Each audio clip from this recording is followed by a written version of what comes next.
got a few short minutes to share something with you. I don't know who needs this, but I'm hoping that whoever needs this, God will encourage your hearts this morning as you hear what I'm about to share with you.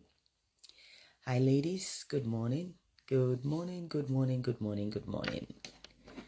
Good morning. Good afternoon. Good evening. I'm assuming that most of the people listening to me, you are in morning. Good morning from Namibia. Hello. Hello, hello, hello. Hello, hello, hello. So I'm going to start quickly and our sisters will join us as we go. I just want to share a personal story with you this morning. I know that this will encourage the heart of somebody. So many years ago, I made a decision to relocate. And I did after having prayed. Maybe I should share with you about that praying part so you will understand the full story and what happened and what happened. So I believe that it was time for me to relocate, and I had made 2 attempts to relocate. And on each of those occasions, it was, it was just terminated without any due reason, without any explanation. That was just it.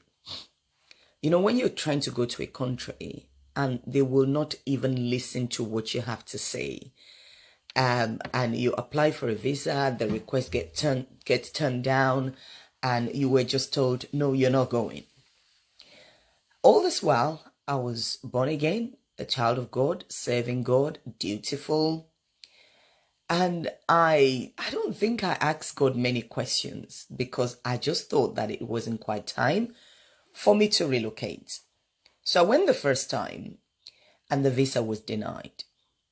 Then I went the second time. Do you know what? The second time, they didn't even ask me any questions. The first time they ask you, what are you going to do? Where are you going to stay? How long are you going to be there for? And you were hopeful to an extent, and you thought, oh, maybe they're going to issue the visa. Maybe they're going to allow me. The second time, there was no interview. They just called me into the room. We've received your application. We're sorry, you're not going. So I carried myself and I left. That was on the second occasion. Then the third occasion, when I believed that the time was right, I asked my mom. I said, Mommy, can you ask of the Lord? Can you pray and find out if I should travel? And if I travel, will good come out of it? My mother of blessed memory said to me, Omobola, ma worry, which means don't worry about this. Leave it to me. My mom was a prayer warrior. She would pray about anything and everything. And my mom would like to know if God wanted her to go somewhere before she goes. So my mom said to me, give me some time and I'll let you know. A few days later, at this time when there were really no mobile phones and you used to go to an office or, find somebody who has a phone to be able to make a phone call. So I waited.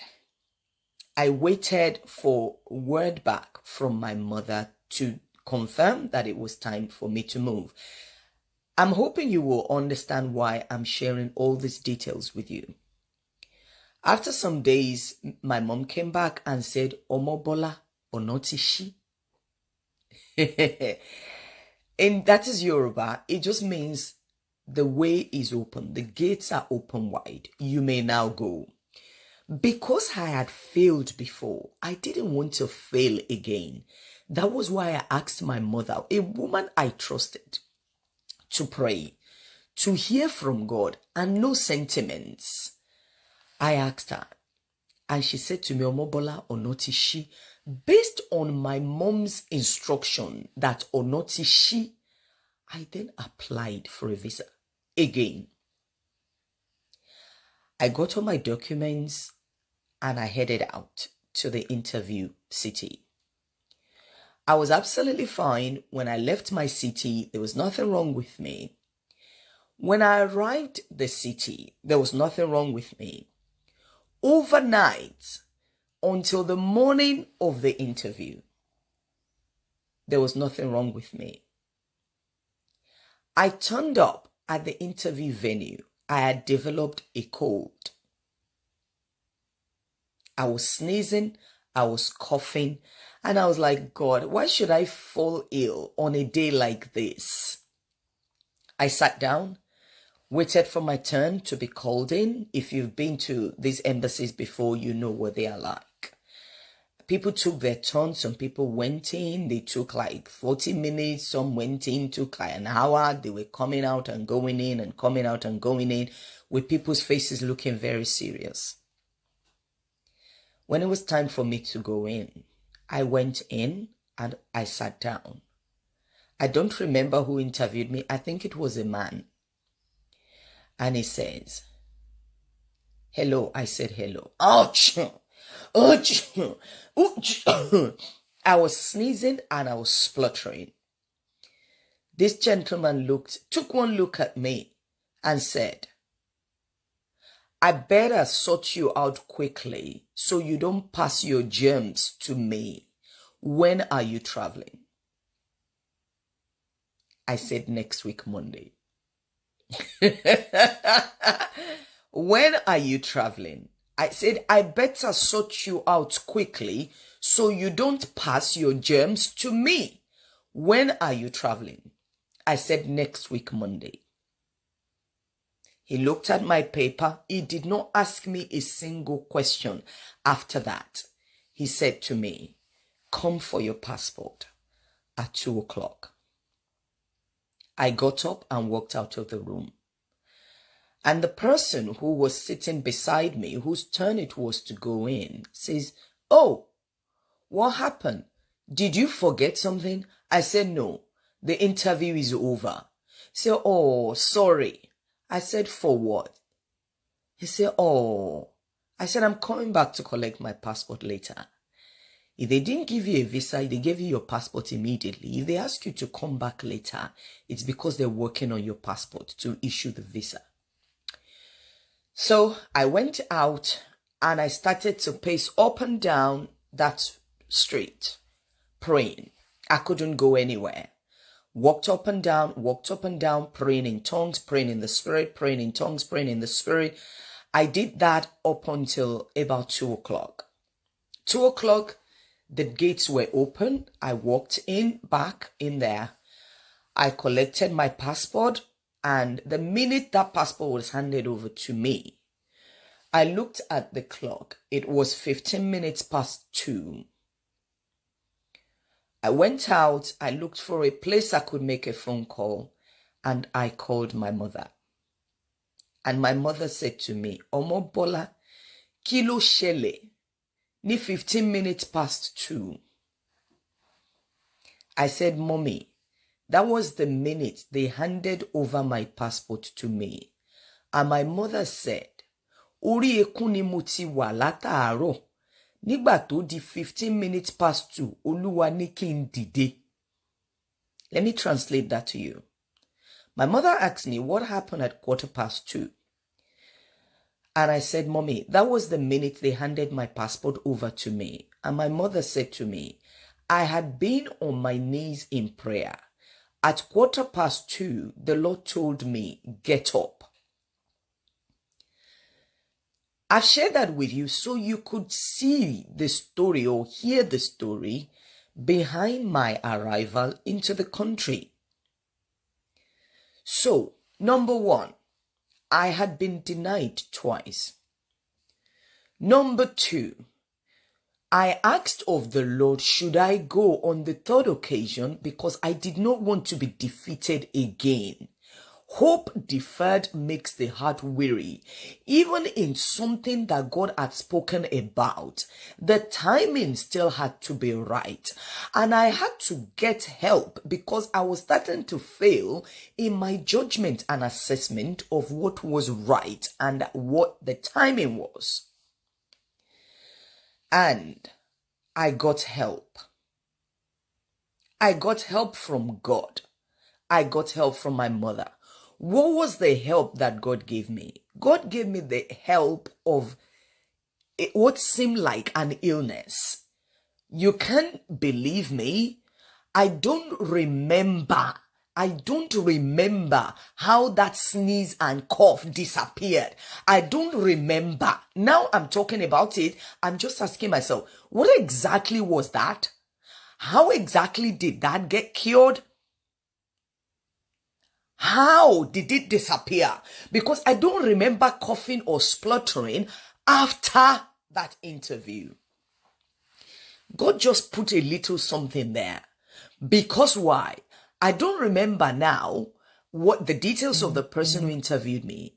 But maybe that person had diabetes. Maybe they had an illness that they told them you should avoid people who have this kind of symptoms. Imagine. And that person said to me, I'm going to get you out of this room. I don't want to catch your germs. God knew who was meeting up with me at that interview. God knew what they wouldn't like. God knew that they wouldn't want to speak to me for too long. God knew everything. So God arranged and allowed that little clause to be there in my way. Because it was okay for me to cough and to sneeze. Oh, that was all right. But that person did not want it. And God arranged for that kind of a situation to come so that I could get to where he wanted me to get to. So a lot of us do not like any discomfort whatsoever. We have been told that every discomfort is from the devil. So we are fighting it. We're fighting it. When God is cleaning your house, you are rearranging what God has removed. You are trying to put it back because you love how your house is. God is rearranging your life and removing people. But because you don't like to be lonely, you are rearranging it. You are sending message to them. I still miss you. Just take a note of that. My mother prayed. God made sure that she was on her knees, asking until her joy became full. God told her, you may get up. She got up. Visa was granted. I will fast forward the details of the story. I arrived. There was no job. I did not come into the country as a poor person. I had money. I had a good job that I left. But I knew it was time for me to move. So to come into a country, I got help from somebody who I knew before in Nigeria. She offered me a house to stay in. She knew me as somebody who, I was a doctor, she was a nurse, and she offered to help because of our friendship from before, which was good. But you see, being a human being, at times people get tired of helping us. It's not because they are bad people. It's not because they are nasty people. She did an amazing thing because a lot of people will not even open their doors to me. I didn't have to ask many people. But you see, people can expire. Everybody has got a word this morning. People can expire. The fact that somebody helped you does not mean you should always go back to them for help. I'm going to let that sink in. Many of us have formed the habit of depending on people and we say we're waiting on God. Somebody helped you before does not mean they will help you again. Your help should be coming from God. This lady opened her doors to me. She may even be watching this video now. She opened her doors to me. She was very nice. She took care of me the best way she knew how to. Remember, I had money. I had money. I had planned. I had made provision. Many of us, because you believe God will help you, you don't do anything. You don't. No, that is stupidity. I had provision. I had money. I had things that I saved to help myself. But this lady helped me. And what did I do in return? When I was in Nigeria, she was a nurse on my ward. I was a medical doctor. I don't know how much she was earning. I don't know. But I must have been earning a little bit more than she was earning. But when I came into our home, I brought myself under. I brought myself under. A lot of us have problems. We're blaming the devil. We're binding the devil. You are too proud. You are too proud. You come into a room. Don't you know who I am? What I have done in this place? It is a lie. You will just suffer for no reason. I brought myself down. She wake up in the morning. I'll go to her. Auntie, what would you like to eat today?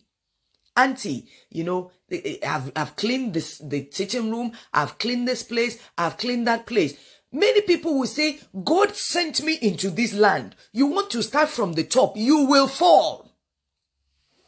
You will fall.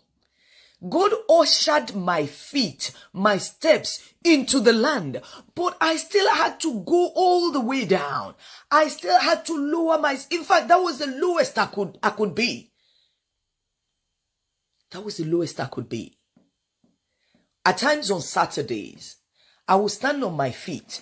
I will make egusi soup, jollof rice, fried rice. I will bake cake. I will grill meat. I will do everything. This woman was not paying me anything, but I was staying for free in her home. Some of us cannot humble ourselves. God has spoken regarding me. Yes, there is a process. There is a process. There is a process. Jesus, when he came, he did not drop from the sky with wings. No, he came in the form of a tiny baby who could be humiliated, who could be insulted, who could be misunderstood, who could be ignored. No matter what God has promised you a space at the top, you need to start from somewhere below and just work your way up. In humility, you will be promoted. There is a process.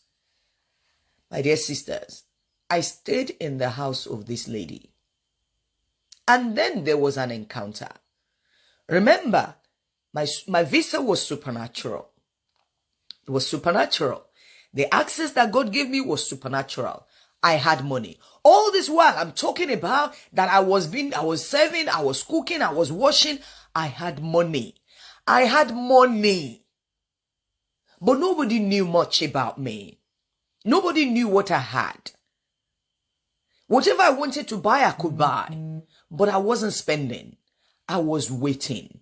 I was waiting. I was waiting. Then, a man came to visit my auntie. And the man liked me. And there I was, a single lady. And she wasn't happy. I believe that was the trigger. Because there was no problem until the man came. And the man said, oh, such a beautiful girl you have in your house. And that was the beginning of the problem. That was the beginning of the expiry of my stay in that place. And things changed. And the nastiness started. And the bitchiness started. And I noticed that, look, my stay here is not for much longer. This place has served its purpose.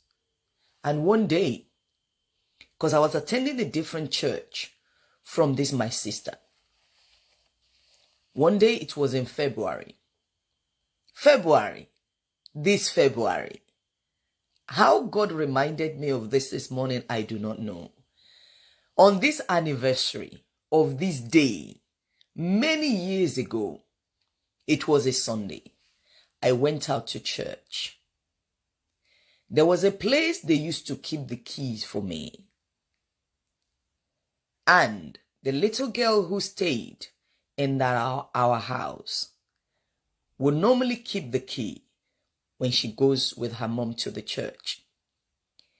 And apparently, when they were going that morning, she went to put the key And her mother said, bring the key. Let her stay in the cold when she comes back. If you're watching this from the UK, you know what it means to be out in the cold in February. It's the coldest month in the UK. It will snow in February, and it will be several layers, several inches of snow that year. Excitedly, I went to church that morning, had a beautiful time in the presence of God, led praise worship. The presence of God was awesome. I got back home, opened where the key would be kept, and there was no key. Ouch. Ouch. I knocked on the door, my next door neighbor, our next door neighbor. Hello. They were Caucasians. Please, can I stay in your house? My sister's gone out and I think she forgot. I thought she forgot the keys. She took the keys with her and they said no. I went to the other door. They said no. I went to the doors down the street. They said no. Nobody will take me. I was out on the street in February, homeless without shelter. I sat on the floor in that cold and I wept. I wept and wept and wept. Then I called my father of blessed memory. I said, Daddy, I am coming home. Here I was, supernatural visa. Here I was, God had helped me. Here I was, I had been through everything. God spoke and said, Onoti she, but ono she, because I did not have a job. I didn't have a job. I didn't have a house. I didn't have a husband. The person that liked me a little bit, I started to suffer problem because of the fact that he said I was beautiful. That was the cause of my torment. I said, Daddy, I am coming home. My father said, coming back to what? My father, that was what he said. He said, coming back to what? I did not raise you to give up at the first hurdle. I said, Daddy, kò yé yín. I said, inú òtútù ni mo wà, Daddy, mi ò rẹ́ni tó lè gbà mí sílé. I said, my father, you don't understand. The same way some of you will contact me and I will tell you what is wrong with you. What do you mean? And you say, Omobi, you don't understand what I'm going through. My father had never been abroad, but my father had done a university degree in a land that was not his father's land. He had done his master's. He knew what it felt like to be away from his family and his help. I said, Daddy, òtútù mú mi ò rí lé dúró sí. I wept that day. My father said, Omobola, pẹ̀lẹ́. In February, it is an anniversary today. My father said, Omobola, pẹ̀lẹ́. Omobola, pẹ̀lẹ́. I did not raise you to give up. I did not raise you to give up. I turned off the call with Dad and I sat in that same place. I couldn't feel my finger. I couldn't feel my toes. I sat in one place. The jacket that I had on, I don't even remember what that felt like. And I stood there. Several hours later, my auntie turned into the drive. She was back. And as she got up, she came out of the car. I got up. I said, Auntie, welcome. That girl was looking at me.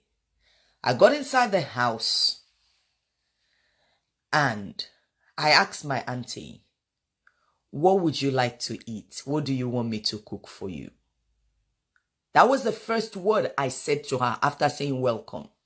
I said, Auntie Kilefeje, what do you want me to cook for you?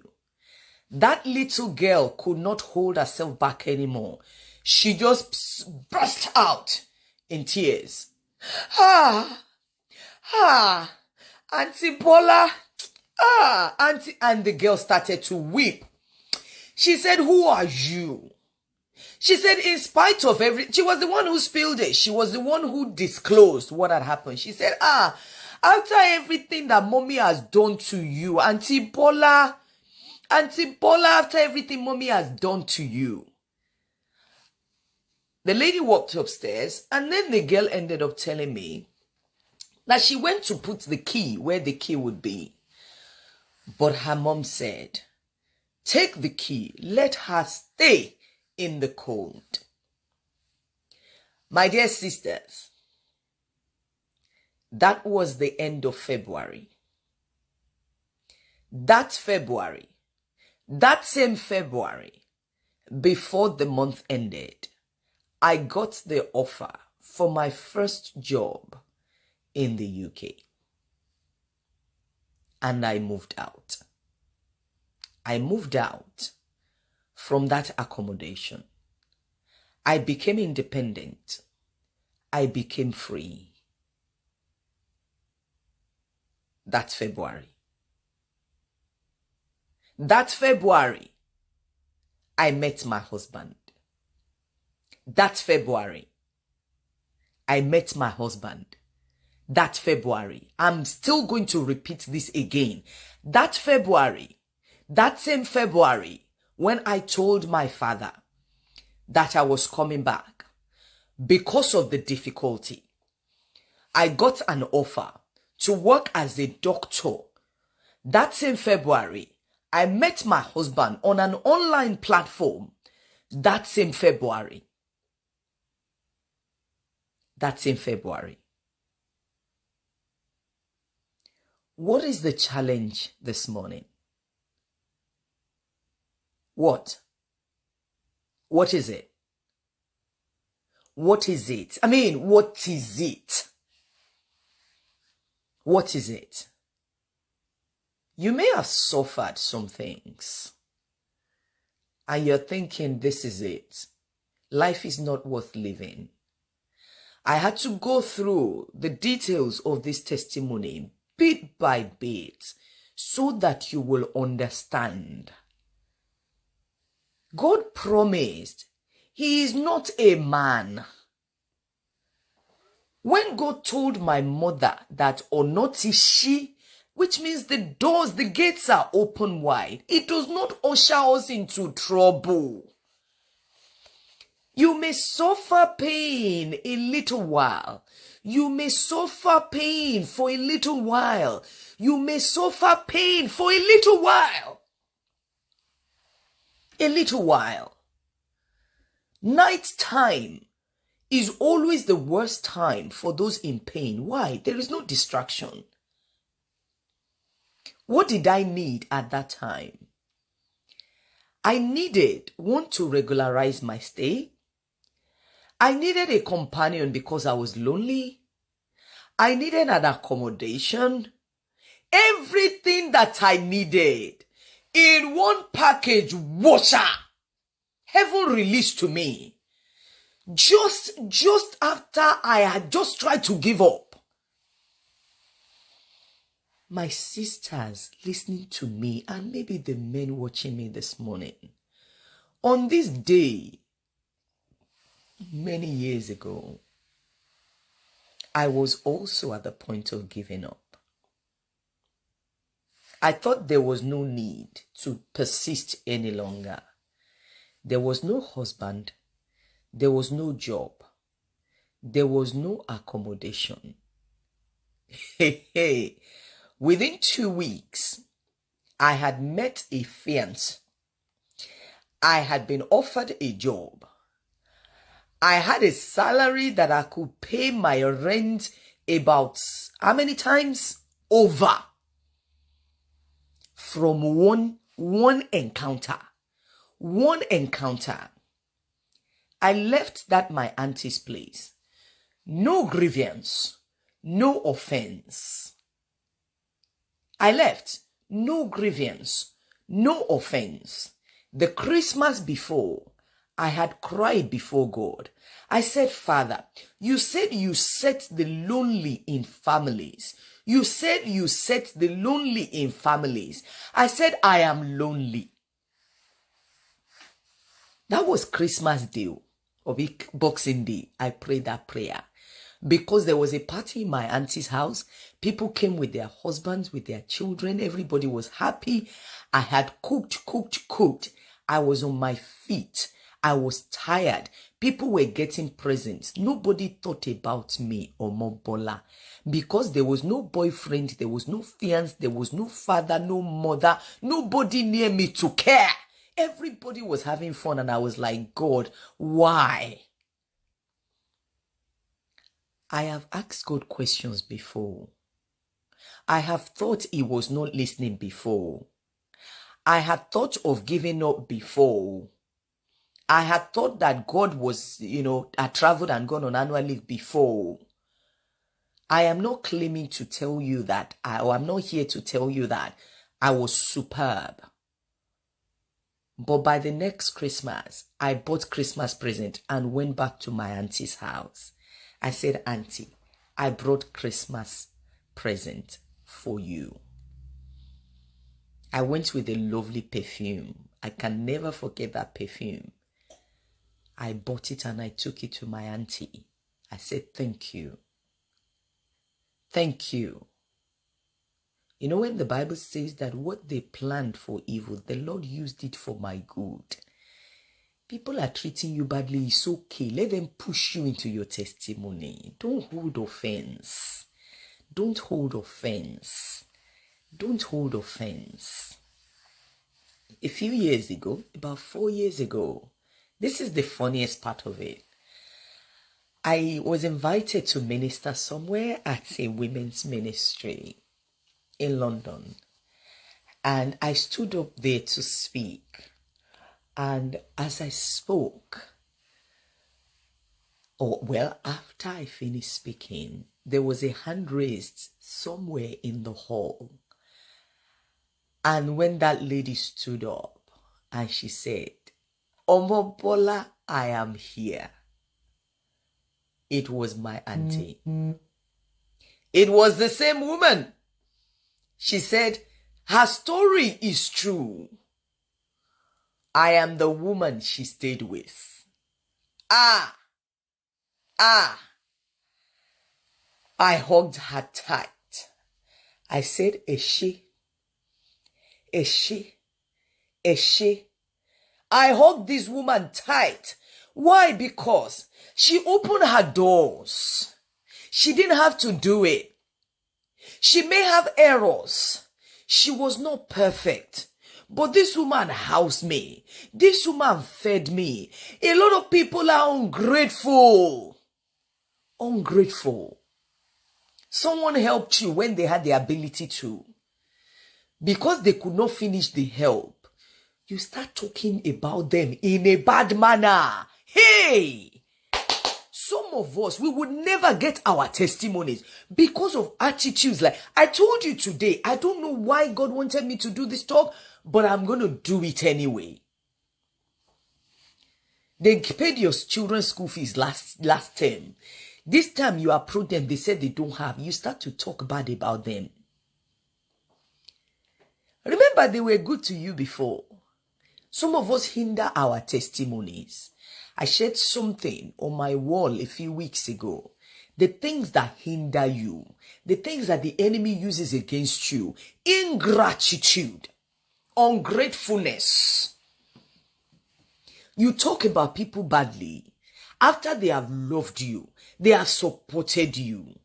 They do one thing wrong. You crucify them. Be very careful.